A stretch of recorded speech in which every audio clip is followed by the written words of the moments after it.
Welcome to the video. It's been a while since my last road to dunking update, and the reason for that is because I rolled my ankle super bad. So my right ankle landed on someone's foot while playing ball, and honestly it's probably the second worst ankle sprain I've had in my life. So I was in a lot of pain and I've been rehabbing it.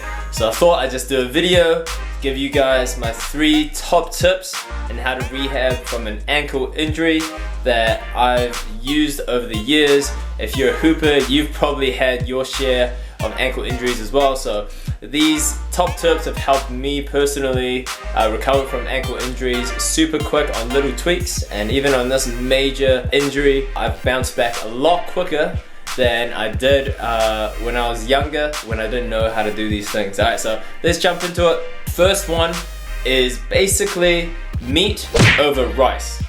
So most of you guys would have heard of rice before, and that is a treatment method that was popularized a while ago. It's what I learned in high school in phys ed and all that. So it stands for rest, ice, compression, and elevation. Newer research has basically come out since then. So rice is like great for pain relief basically. It's good to make that pain as manageable as possible if it's too painful. But for actual recovery, to get the ankle back to 100%, back to functioning, you want to do meat instead. So meat stands for M, movement, E, exercise, A, analgesia, I think that's what it is, basically pain relief, and T stands for treatment.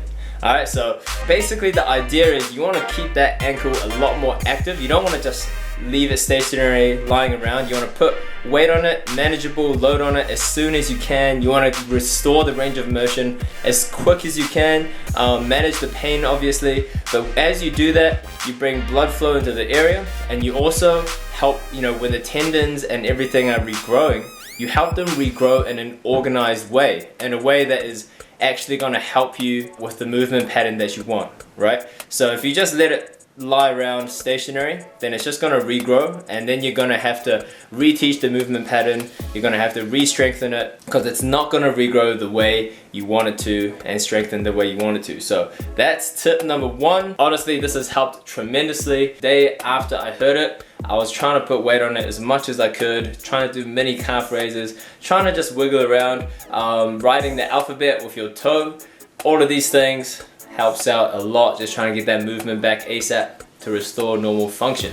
Alright, tip number 2 is the Voodoo Floss. There's nothing really voodoo about it, it's just a compression band. What I do with this, so I'll demonstrate what I do with this. Alright, so excuse the mess. Okay, I'm in the middle of a house move, so it's not messy, but this is a tool used for hyper compression. So the idea is you kind of wrap it up super tight, and then you work it through the range of motion, and once you release it, all this blood comes rushing back in, and it helps remove scar tissue. So a lot of the reason that after like ankle injuries and other injuries, it takes ages to get back that range of motion is because scar tissue from the inflammation stays around, and it takes a long time. For a lot of people, it doesn't really go away, and that really reduces the range of motion. So with this guy, early on, honestly the first day after my injury, I was already doing the Voodoo Floss. There you go, so tuck it in, so you can see it's wrapped up super tight around my ankle.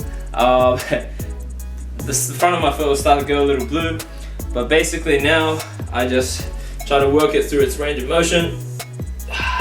It's not very comfortable, but afterwards the blood comes rushing back in, clears out the scar tissue, and this has definitely helped.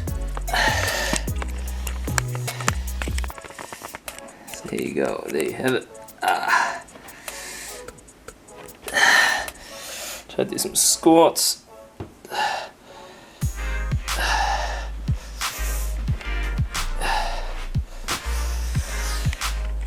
Oh, yeah, it's pretty sore.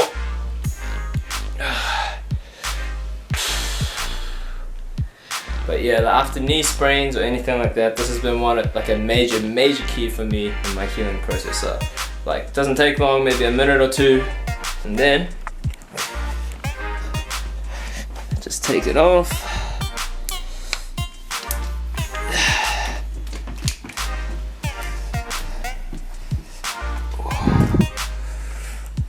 And then it just feels a lot looser, less stiff than before. So that is tip number 2, Voodoo Floss.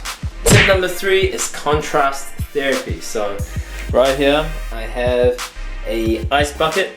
So this is gonna be quite a lot of bits of ice in there, and in this bucket it's not filled up yet, but I'm gonna fill it up with water as hot as I can handle.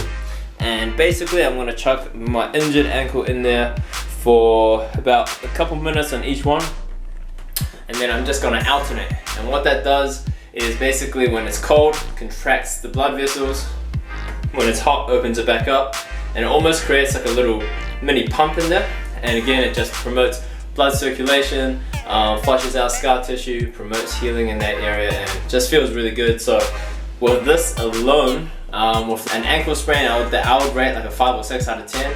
I've been able to pretty much bounce back to almost 100% the next day, just with this alone. So this is like one of the best things that I've enjoyed at my rehab over the years. It's gonna be hella cold, let's go. Oh, I'm gonna break up this ice though. Come on, break it up, break it up. Oh yeah, there you go. Whew. Okay, it's all up in there. It is all up in there right now, and it's so cold. And once it's, yeah, so there you go. I'm gonna fill this guy up. And then, yeah, that's it.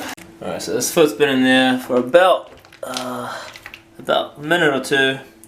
And it's pretty cold, so I'm about to dip it into this one, which is super hot. And it is a pretty weird feeling, honestly, when you go from super cold to super hot. So let's give it a go.